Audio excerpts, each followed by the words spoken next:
নমস্কাৰ। মহেশ চন্দ্ৰ দেৱগোস্বামী মধ্য ইংৰাজী বিদ্যালয়ৰ 2024-25 বৰ্ষৰ যি ছাত্ৰ সংসদ, এই ছাত্ৰ সংসদৰ সাধাৰণ নিৰ্বাচন আজি অনুষ্ঠিত কৰা হয়।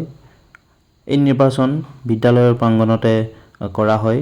ছাত্ৰ ছাত্ৰী আৰু শিক্ষক শিক্ষয়িত্ৰী তথা কৰ্মচাৰীসকলৰ সহযোগত এই নিৰ্বাচন আজি অনুষ্ঠিত কৰা হয়। এই নিৰ্বাচনৰ জৰিয়তে এখন গণতান্ত্ৰিক দেশৰ যি সাধাৰণ নিৰ্বাচন তাৰ ধাৰণা আমি দিবলৈ ছাত্ৰ ছাত্ৰীসকলক চেষ্টা কৰা হৈছে। পোনপ্ৰথমেই ছাত্ৰসকলক পুৰুষৰ ফালে আৰু ছাত্ৰীসকলক মহিলাসকলৰ ফালে দুটাত বেলেগকৈ শাৰী পাতি তেওঁলোকক ভোট প্ৰদানৰ কাৰণে যাবলৈ অনুমতি দিয়া হৈছে। এয়া এণ্ট্ৰি আমি লিখি দিছোঁ, এইফালে মেল আৰু এফালে ফিমেল। এইফালে বিদ্যালয়ৰ ছাত্ৰ ভাইটি পায়েং, দেৱজিৎ কামান আৰু বিকাশ বৰুৱাক আমি পুলিং অফিচাৰ হিচাপে নিযুক্তি দিছোঁ আৰু তেওঁলোকৰ কাৰ্যাৱলীসমূহ কেনেধৰণৰ হ'ব আমি আগতীয়াকৈ ভালদৰে বুজাই তেওঁলোকক দেখাই দিয়া হৈছে।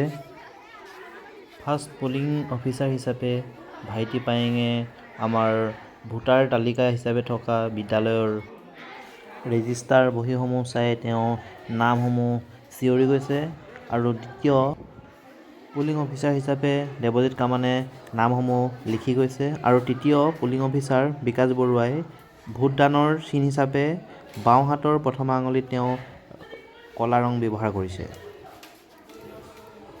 এইদৰে আমি তেওঁলোকক পুলিং অফিচাৰৰ কাৰ্যাৱলীসমূহ থুলমূলকৈ শিকাবলৈ চেষ্টা কৰিছোঁ আৰু বিদ্যালয়ৰ সহশিক্ষক শ্ৰীযুত প্ৰণৱ পেগুচাৰে ভোটাৰসকলৰ যি ভোটাৰ বেলট পেপাৰ সেয়া ইছ্যু কৰি আছে আৰু তেখেতসকলক কিছুমান নিয়মাৱলী শিকাই আছে। ইলেকশ্যন অফিচাৰ হিচাপে আমাৰ বিদ্যালয়ৰ প্ৰধান শিক্ষক শ্ৰীযুত পৰমা মহন্ত ছাৰক আমি নিযুক্তি প্ৰদান কৰিছোঁ। তেওঁ গোটেই আজি নিৰ্বাচন প্ৰক্ৰিয়াটো সুন্দৰভাৱে তদাৰক কৰি আছে। এইদৰে আমাৰ আজি নিৰ্বাচন প্ৰক্ৰিয়া চলি আছে। এইফালে ছাত্ৰ ছাত্ৰীসকলে গোপন কক্ষত তেওঁলোকৰ পচন্দৰ প্ৰাৰ্থীসমূহক স্বইচ্ছাৰে তেওঁলোকে ভোট প্ৰদান কৰি আছে। বিকাশ বৰুৱাই এইফালে তেওঁলোকক ক'লা ৰং ব্যৱহাৰ কৰি আছে।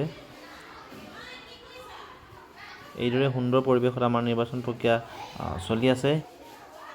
এইফালে আমাৰ সহশিক্ষয়িত্ৰী পৰিস্মিতা বাইদেৱে আইন শৃংখলা বৰ্তাই আছে।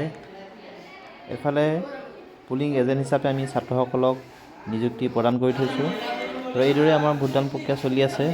এইফালে ছাত্ৰ ৰাণাজ্যোতিয়ে ভোট প্ৰদান কৰি তেওঁৰ যি ভোটাৰ বেলট পেপাৰ, এই বেলট পেপাৰখন সুন্দৰভাৱে ভাঁজ কৰি আমাৰ যি বেলট জমা কৰা যি বেলট বক্স, এই বেলট বক্সত তেওঁক আমি ধুনীয়াকৈ সুমুৱাই দিবলৈ আমি দেখুৱাই দিছোঁ আৰু তেওঁ ভোট প্ৰদান কৰি এইফালে এক্সিট লিখি থোৱা দুৱাৰেদি তেওঁ ওলাই গৈ তেওঁৰ ভোটদান কাৰ্য সমাপ্ত কৰিছে।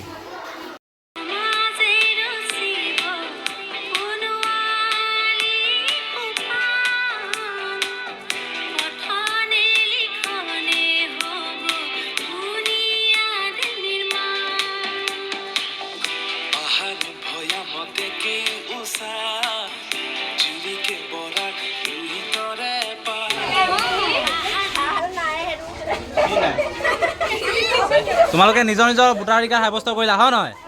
আমি ঠিক সেইদৰে তোমালোকৰ বয়স যেতিয়া 18 বছৰ সম্পূৰ্ণ হ'ব তেতিয়া তোমালোকে আমাৰ জনপ্ৰতিনিধিসকলক নিৰ্বাচন কৰিবলৈ বা দেশৰ নিৰ্বাচনত অংশগ্ৰহণ কৰিবলৈ তোমালোকে সুবিধা লাভ কৰিব, হয় নহয়? আমাৰ ভোট দিয়াটো আমাৰ এটা অধিকাৰ, জানানে? আমি যে আমাৰ 18 বছৰ সম্পূৰ্ণ হোৱাৰ লগে লগে আমি নিজৰ ভোটাৰ অধিকাৰ সাব্যস্ত কৰিব পাৰোঁনে নাই? ঠিক সেইদৰে এতিয়া তোমালোকে ইয়াত তোমালোকৰ জনপ্ৰতিনিধি নিৰ্বাচন কৰিছা, নিজৰ ভোট সাব্যস্ত কৰিছা, হয় নহয়?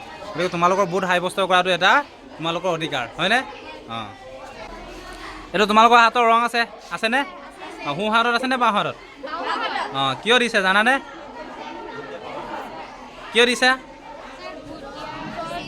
এই ৰংটো কি? আমি যে ভোট দিলোঁ তাৰ এটা প্ৰমাণ, হয় নহয়? এইটো ভোট দিয়া এটা প্ৰমাণ। তোমালোকে যে ভোট দিলা, ইয়াৰ পৰা তোমালোকে কি ধাৰণা লাভ কৰিলা? ইলেকশ্যন কেনেকৈ পতা হয় সেইটো ধাৰণা পালোঁ আৰু জনসাধাৰণে ভোট দিয়া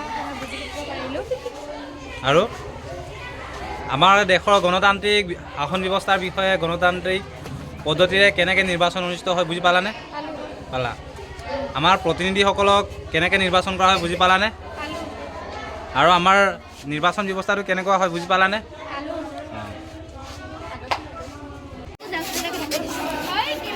তোমালোকে ভোট দিলানে? দিলা, চাওঁ দিলা নাই? আমাৰ ভোটদান প্ৰক্ৰিয়া শেষ হৈছে। আমি এতিয়া বেলট বক্স ক্ল'জ কৰিছোঁ। পুলিং এজেণ্ট চাইন কৰা। পুলিং চাইন মাৰা। পুলিং এজেণ্ট চাইন কৰা।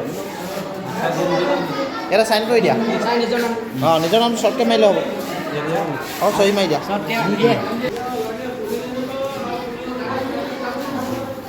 নেক্সট পুলিং এজেণ্ট মাৰি দিয়া।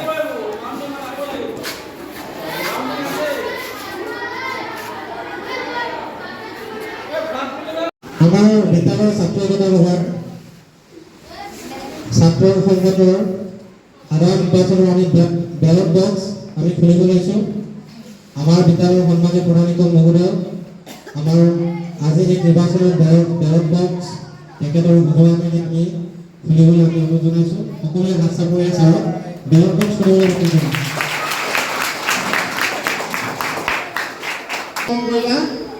ধৈৰ্য ধৰা, কোনো সহায় নকৰি আমাৰ কামটো সম্পূৰ্ণ কৰিবলগীয়া। আৰু যিসকল ছাত্ৰ ছাত্ৰীয়ে প্ৰত্যেকজনৰ নামৰ এগেইনষ্টত সংখ্যা গণনা কৰিবলৈ লৈছা, সেইবিলাক সুন্দৰভাৱে তোমালোকে লিখি লোৱা, কৈ যাব লাগিব। আৰু সেই